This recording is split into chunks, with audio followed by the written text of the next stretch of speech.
We talk a lot about ESG. It's the buzzword on Wall Street and the hottest trend in investing.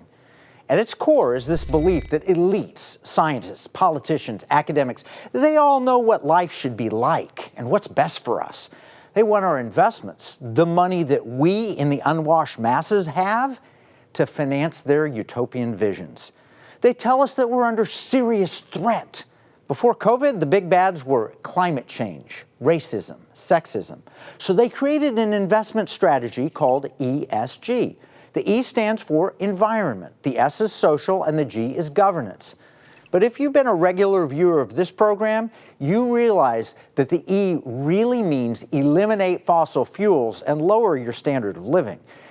The S is social justice, critical race theory, and the G is a gender and race quota. It's an agenda, but it's really a gimmick. We know that while some ESG investors are sincere, many others are blatant hypocrites. They're pushing ESG to make a better world, while at the same time they're selling us out to China. Think about that. Those pushing ESG are also shoving money into communist China, which is terrible for E, S, and G. The Chinese communists are the worst polluters on the planet. They repress their population with social credit scores and even forced human organ harvesting.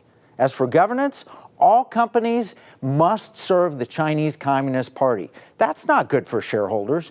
We've explained ESG as an investment movement and how hypocritical it is. But now we're wrapping up a series that breaks it all down. We've already covered the E and the S. Now we're going to show you the scam of the G. We'll do another series soon that talks about our preferred alternative, LSV, that stands for liberty, security, and values. Here's the question. What's in your portfolio? Governance. It sounds so official, and the way it's described, it seems essential. The problem is not with the reality that we need governance. It's with the idea that the elite want to dictate how everything is run. And they often do so in a way that gives them more power and us less liberty, while they promise better results. All that comes at the expense of free markets and the expense of your personal liberty.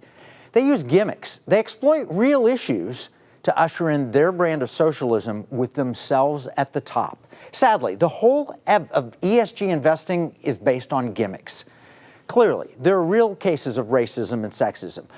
But a lot of the modern claims are nonsense, like claiming that babies, proper grammar, math, or French food are racist. Not long ago, you could just laugh off the bizarre claims, but no longer.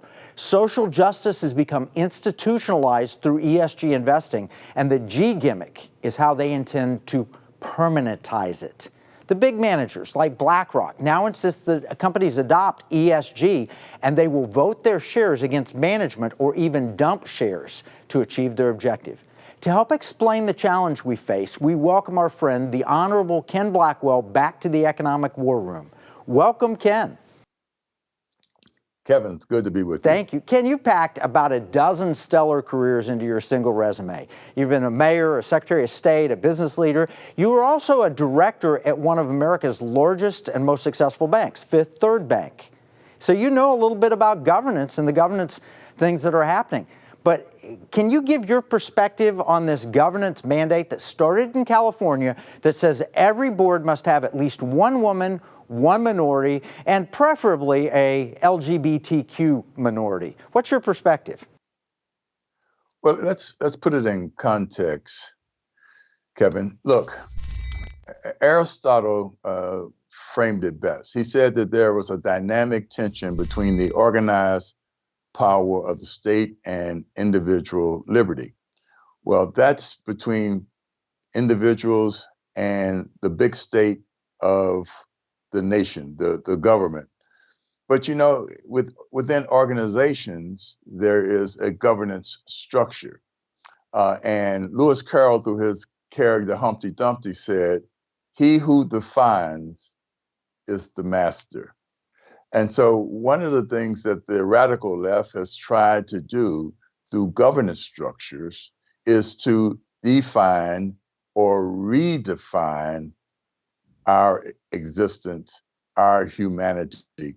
And, you know, as is the case with most authoritarian, totalitarian governments and big welfare states, They attempt to drive God and faith out of the public square. And so what we've seen over the last 40 years is the march of relativism. And so there's an abandonment of moral absolute. There's an abandonment of any belief in a moral design that has come from our creator as opposed to, these artificial governance structures. And so that's what we're in a real battle for defining who we are. And what they would like to do is to truncate our human agency and make us pawns, humanoids, that actually fit into little slots. We're pegs that fit into slots that they have designed and put us in. It's just crazy. Well, it's not very moral. I'll tell you, that sounds immoral, what they're doing. But the NASDAQ, the SEC is pushing this. The NASDAQ is mandating it. Korn Ferry and other big recruiting firms seem to have bought into it. McKinsey's done a study that claims that it improves profits if you mandate it and put the pegs there. But there's a Texas A&M professor who did a study and with another professor at the University of North Carolina, and they say that's not true. They side with you and say that it's better to have the humanity, to have individuals with their liberty making the choices. Absolutely. Look, Kevin. Look, it's very clear. Two of the things that big totalitarian and authoritarian governments do is that they drive God and faith out of the public square, and they actually try to destroy the family. The family is the incubator of liberty, and so if you drive God out of the public square and you crush the family, it is these artificial governance structures, whether you're talking about at a bank or in Washington, D.C., that actually are the real threat to the soul of our constitutional republic. And it's a real threat to our individual liberty. And what they would have would be people who are afraid to push back, afraid to take the risk of liberty, find so much comfort in the status quo that we accept anything. And what they're finding out is that that's not working. People are waking up to their game.